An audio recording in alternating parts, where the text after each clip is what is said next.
G'day, guys. Welcome back to Tommy Kendi Unfiltered. What an honor it is to be talking to you guys today. Especially, man, has it been a while? It's been a really good while since I've since I've released a podcast episode. And man, do you know what? It's so weird. I'm just gonna go. Some of you guys might relate to this, but back, as you know, well, most of you know, most of my avid listeners know that I've had a beautiful little girl, and she's 9 months old now. And man, the last 9 months have just gone so bloody quickly, and I've had zero. I feel like this is going to be a really vulnerable podcast. It's going to be a real vulnerable episode, maybe I'll just end up talking about myself. Who the fuck knows?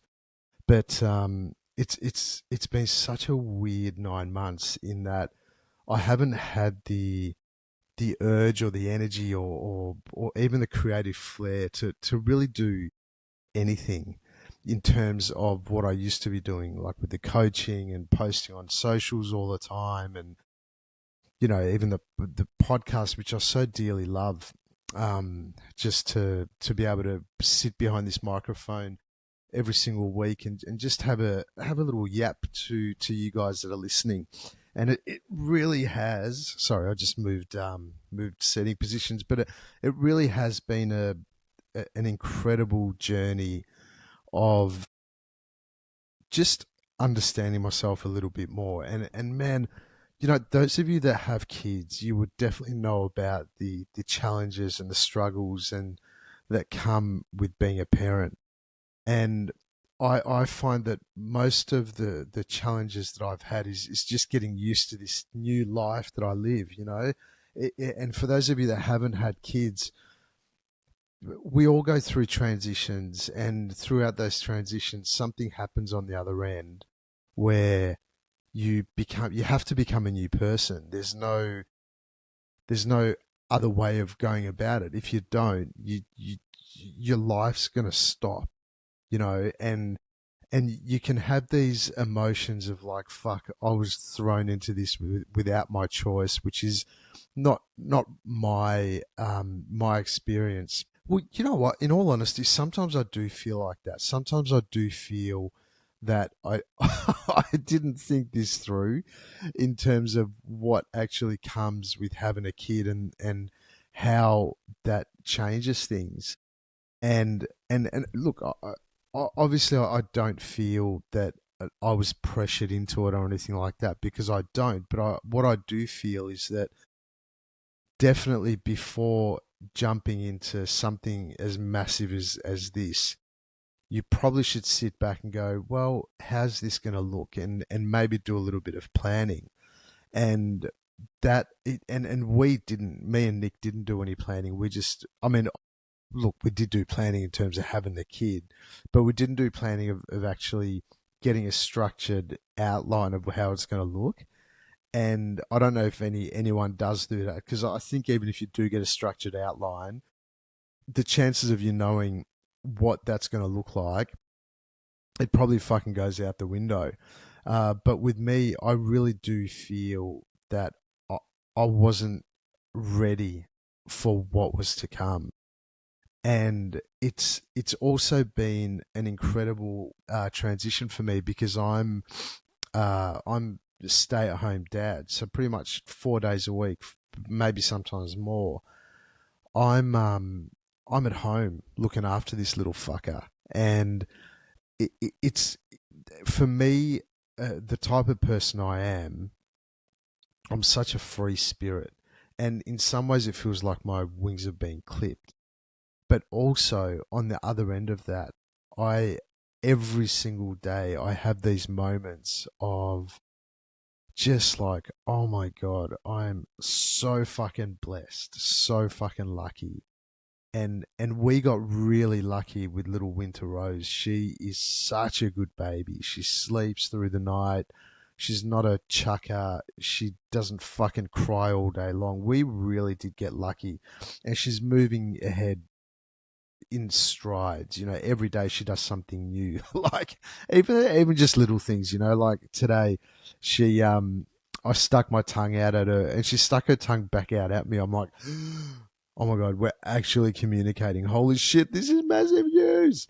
And she's like doing little crawls, and she's pulling herself up on things and standing. So all these little things have such incredible memories, and each time they happen, I'm like, yep, there's another magical memory. Yep, there's another magical memory. It feels so nice to be able to have that as an experience, and just to know that this little fucker is part of me. She's part of my makeup. She's part of my DNA, and it really does make the world of difference. But you know, in terms of the challenges, and this could go for, I might even stop talking about being a parent. Well, no, I'm not going to stop talking about that, but you might relate to that in terms of how that looks in your life when you're moving through your own transitions. And so now that I'm in it, in the transition, and now that I've had my 3 or 4 full fucking meltdowns where I'm like, oh my god, my life is is never going to be the same, and also this feeling of a free spirit like me. Some of you may relate that my wings are being clipped, and it's a really challenging feeling for someone that is usually someone that just gets up. It's like, yep, cool. All right, I'm going here. I'm going to yoga. I'm going to uh, wherever. I'm going to the beach, but I'm just off doing my stuff. Right. Oh yeah, I've got a client. Cool. I'll come home, coaching. Cool. Yep. I'll record a podcast. Yep. Cool. Easy. Oh, I've got to spend a couple of hours making a couple of Instagram posts. Yep. Cool. Easy. Fuck, man. Like, not a chance. None of that. And the funny thing about having a kid, which for me is, it's brought up all my safety issues, because as a free spirit, I can't stand being stopped, or someone stopping me from doing what I want to do. In those moments when someone tries to stop me, I'm like a full dragon. I'm bat out of hell. It's like, fuck off, mate. Get the fuck out of my way. I'm out of here. I'm going to do my thing. I have the right to live my life and da da da da. But the problem is, when it's a 9-month-old kid, you can't really argue with a 9-month-old, can you? Boy, maybe you could, but I haven't worked out how to do that yet. And so this feeling of just not being able to do the things that I want to do, it really fucks with my life. But where it has really uplifted me, and some people say it's like a spirit upgrade, and I really have had one of those. And I'll give you a very, very small, very small, what's the word? Example. I'll give you a very small example of that. And to you, it may not sound big, but to me, this is huge. So when I'm around food and I'm hungry, I'm like, food's ready, let's go eat, done, I'm in. And I dive into that food like I'm never going to eat again. I love it, and don't fuck with my food. No one's allowed to pick at my food. Don't touch my food. These days, the food's on the table. It might take me 10 minutes to even sit down and even get a fork and knife out to start eating. And this is massive for me, because I don't even think about it. I'm like, right, so before I eat, I've got to do this, I've got to do that. I've got to make sure Winter's okay. If she's carrying on, I've got to grab her. If I've got to grab her, I'm not going to eat yet. Do I need to feed her? Do I need to change her? Fucking hell on, right? And these things are just little upgrades for me. But the biggest upgrade that I've received, not just from Winter, but even how the relationship, me and Nick's relationship, has shifted and transformed, is that when I get triggered these days, and fuck, I get triggered on a daily basis, my job is not to react. My job is to observe that triggering and watch it, and just know that there's something way bigger, something way more important for me to put my attention on. And, you know, look, in terms of relationships, I'm not a relationship counselor, but I know that with me and Nick, the way that we are she is very fucking different to me, like incredibly different, and I'm very different to her. And the way that she looks at the world is so different to me. And the way that she looks at the world is like, not like. No, the way that Nicola looks at the world is we've got to make sure the house is safe first and there's money coming in and we can eat. And then it's time for love and caring and, cuddles and whatever else, which is fair enough. Whereas me, I have this outlook on the world where I'm just all about love and connection and, creating creating more love and creating more connection. So if me and Nick were both exactly like me, mate, we would probably be living in a hut somewhere in bloody middle of Bali or who knows where we'd be living.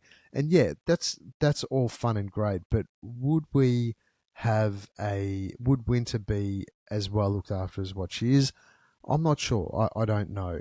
And also, if both of us were like Nick, where we're both like, holy shit, let's go get more, bring in more money or whatever else, or make sure that, our material possessions are safe, then Winter wouldn't have, she'd end up being a really fucked up kid. But like, she really would, because she would have two parents that are just, you know, working themselves to the bone to make sure that she's well looked after, but she's not going to be well looked after. She could have all the money in the world, but she's going to be fucked in the head. She's going to have so many mummy and daddy issues. Who knows what's going to happen there? So it's actually really nice to have this combination of what me and Nick are. And man, I got so lucky too, because even though Nick's such a a go getter and she's at the peak of her career and she's absolutely smashing it, she's also incredibly loving. And when she's with Winter, well, most of the time, yeah, when she's with Winter, she's there and she's experiencing her, and she's when she needs to be, she's really, really loving and really caring. And I just see the way Winter looks at her. And I'm like, oh man, I'm such a fucking lucky dude. So there's been a lot of things that have come up for me, and this has been the biggest one. Is this whole triggering thing where I get triggered by my wings being clipped, or I feel like I'm not allowed to do something, or I can't go here, can't go there. Has been a really, really huge moment of growth for me. And now I'm in this I'm in a really good place. I'm not saying I don't have challenges every day, because I definitely do, but I'm in a really, really good place, and I feel that I'm finally ready. With creativity for me anyway, is it doesn't happen. I can't plan creativity. For me, creativity just starts to bubble up, and it's been bubbling up for me for the last however many months, and I'm like, fuck, I really want to do something. I'm ready to get the podcast back. I'm ready to start doing stuff, because I really enjoy this. And I'm also look at this podcast as almost like a little dear diary, which I can listen back to in a year, in a few months. And even before I recorded this podcast, I listened to one of my episodes from a couple of years ago. I was like, fuck, man, what the hell? And I remembered going through what I was going through at that time. And it really is. This is just a little dear diary thing for me. And for some reason, people like to listen to it.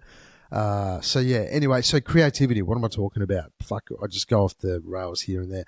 But creativity for me is something that I can't plan. It just sort of pops in, and then I go for it, and I just sit down and I start doing it. And then that's okay for me. That feels good for me. And so really where I'm taking this is that the the challenges that I'm facing by becoming a parent is really the same challenges that I've been facing my whole entire life. And these challenges are something that have just been amped up tenfold, maybe even 100-fold. And now I really can't hide.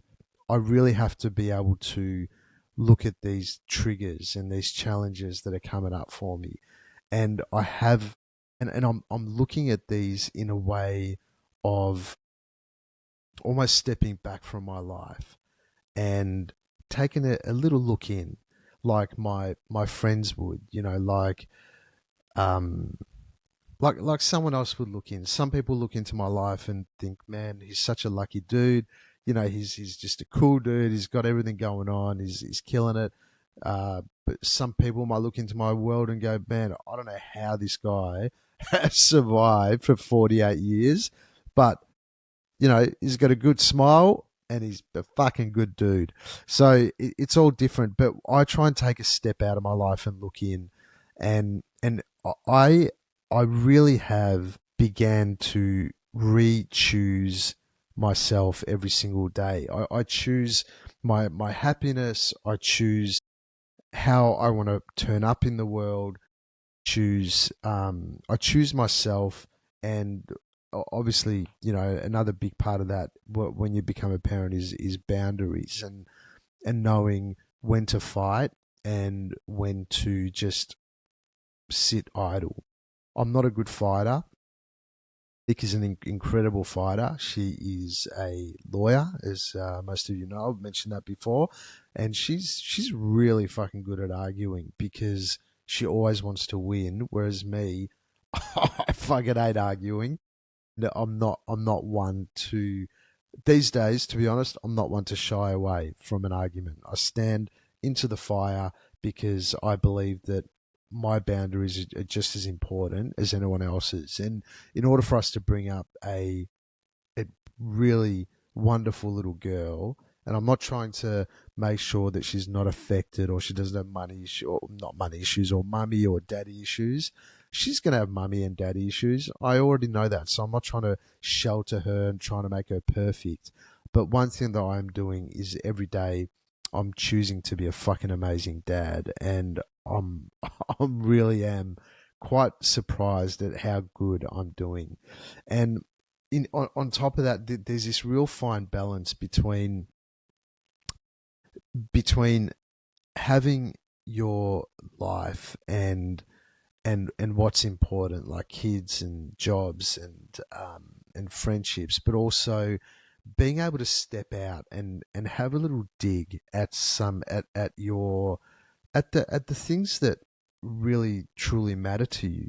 They're the things that are going to count in the end.